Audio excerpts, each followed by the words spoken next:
Being the middle child is like living in a world where you're seen but not always heard. It's a delicate balancing act, constantly shifting between roles. Too young to be taken seriously, too old to be babied. You learn early on that attention is a currency, and in a household where the oldest and youngest naturally steal the spotlight, you're often left scraping together whatever scraps remain.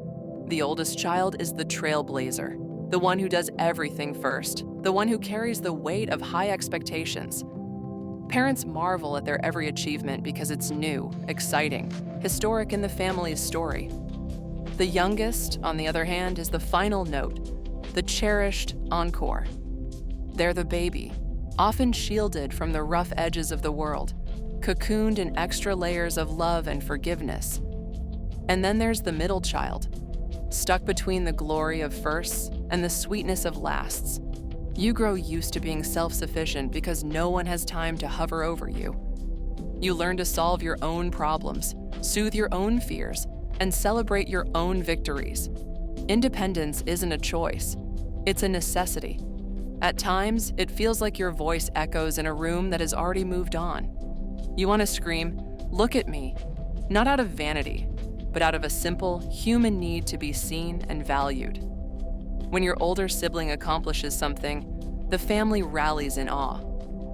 When the youngest stumbles, everyone rushes to their side. But when you quietly win your battles, there's a muted applause, if any at all. This invisibility can plant seeds of resentment, but also of resilience. You become adaptable, able to slide into different roles depending on what the situation calls for. Need a peacemaker? You're it. Need someone to disappear for a moment? No problem.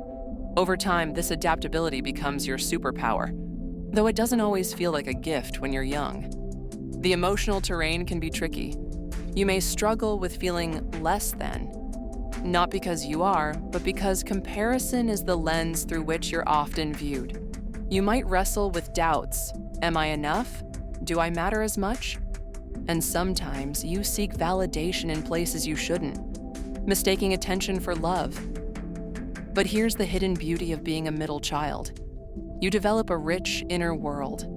You learn to appreciate small victories, to cultivate friendships that feel like family, and to nurture empathy because you know what it feels like to be overlooked. You become a bridge, a connector between generations, between siblings, between hearts. Your perspective is wider, your understanding deeper, because you've lived in the in-between. The struggles of the middle child are real, but so are the strengths born from them. You are not forgotten. You are not second best. You are the quiet force that holds everything together, often unthanked, often unnoticed, but deeply, profoundly necessary.